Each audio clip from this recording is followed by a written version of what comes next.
Clara loved the smell of old books. She often wandered among towering shelves in second-hand bookshops. One afternoon, she stumbled upon something extraordinary. Tucked in a tattered poetry book was an envelope, addressed to Elsie, 17 Oak Street, Cambridge, dated 1942.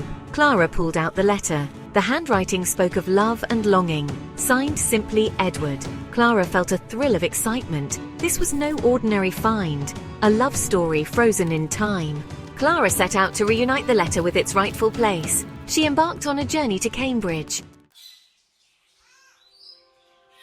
The quaint historical streets of Cambridge welcomed Clara with open arms. The cobblestone streets and ancient university buildings seemed to whisper tales of bygone eras. She started her search on Oak Street, hoping to find the house with the number 17 mentioned on the letter. The street was a blend of old and new, with charming brick houses interspersed with modern buildings. Number 17 was now a small cafe, its large windows displaying tempting pastries. Clara stepped inside, the aroma of freshly brewed coffee filling her senses. An elderly gentleman behind the counter greeted her with a warm smile. Oak Street has seen a lot of history. During the war, many houses here served as safe houses for those escaping persecution. His words sparked a flicker of excitement in Clara's heart. Could Elsie have been involved in something bigger than she initially imagined? Mr. Thompson pointed her to the local library, suggesting she look through their archives for information about the street's residents during the war years. Armed with renewed hope, Clara made her way to the library, eager to delve into the past and uncover the story behind the mysterious L.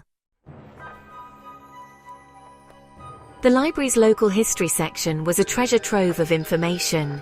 Clara spent hours poring over old newspapers, maps and resident records. The name LC appeared in a faded article about a local women's group during the war. The accompanying photograph showed a group of smiling women, their faces full of determination, and there, in the middle row, was LC. Her full name was Lillian Carter.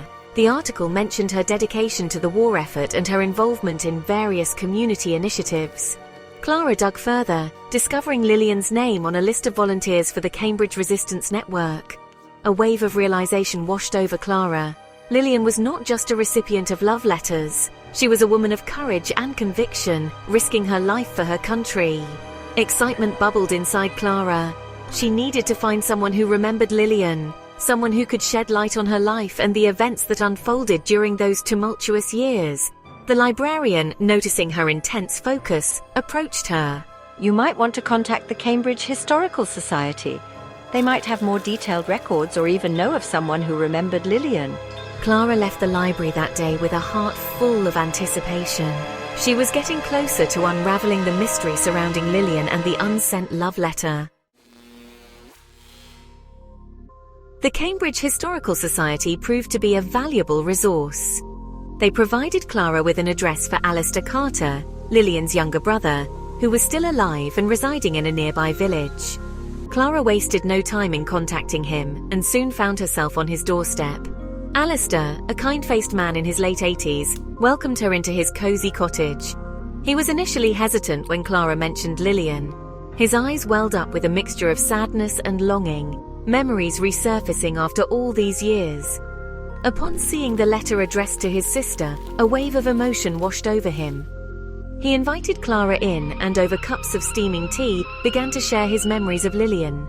Lillian was a bright and spirited young woman, deeply passionate about her country and committed to fighting for what she believed in. She had been recruited into a secret resistance group during the war, using her position as a librarian to gather and transmit vital information. Alistair's words painted a vivid picture of Lillian, a courageous woman who defied expectations and risked everything for the cause she believed in.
Reminder of the life she lived and the love she left behind. Clara listened intently as Alistair spoke about Edward. He was a young pilot stationed at a nearby airbase. They had met at a dance and fallen deeply in love. The letter, Alistair explained, was likely written shortly before Edward was deployed on a dangerous mission. He never returned. Alistair believed that Lillian had carried the letter with her everywhere, a tangible reminder of the love they shared.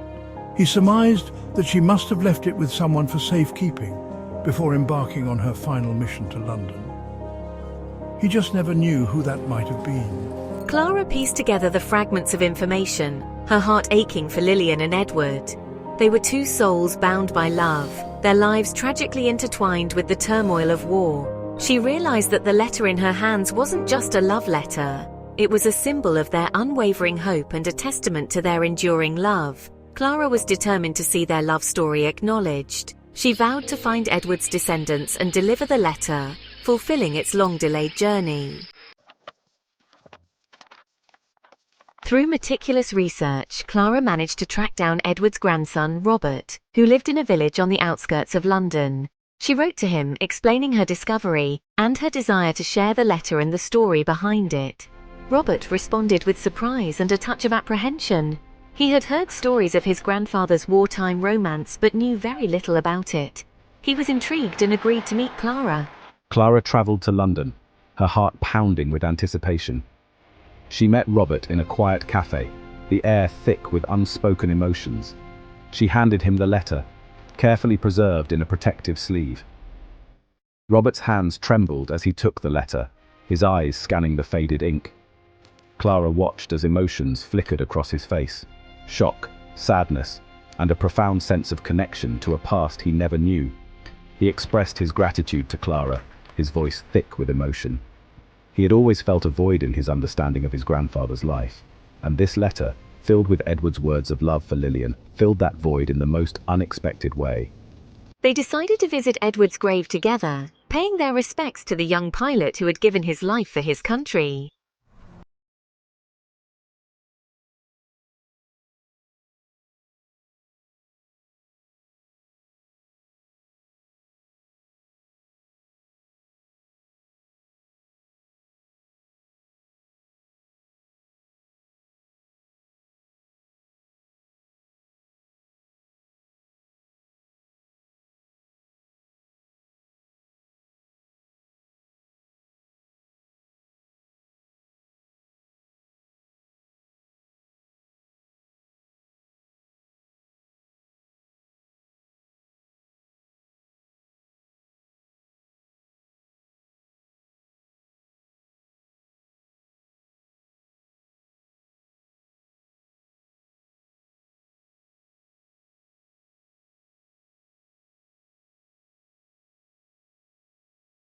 Local heroes.